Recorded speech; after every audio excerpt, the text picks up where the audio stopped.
2 రోజుల క్రితం నర్సరావుపేటలో బాలయ్య నగర్ మొదటి లైన్లో 2 సంవత్సరాల బాలిక బర్డ్ ఫ్లూతో చనిపోయిందనే వార్త తెలియటం జరిగింది.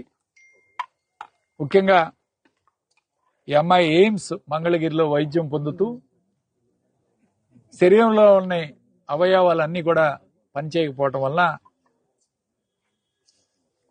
చనిపోయిందని చెప్పి ఎయిమ్స్ వైద్యులు నిర్ధారించి రిపోర్ట్ ఇవ్వడం జరిగింది.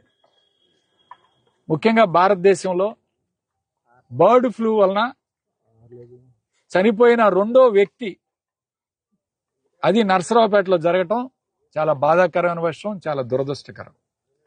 మొదటి వ్యక్తి మహారాష్ట్రలో 2021 సంవత్సరంలో చనిపోయింది. ఇది 2వ కేసు, భారతదేశంలోనే 2వ కేసు బర్డ్ ఫ్లూ.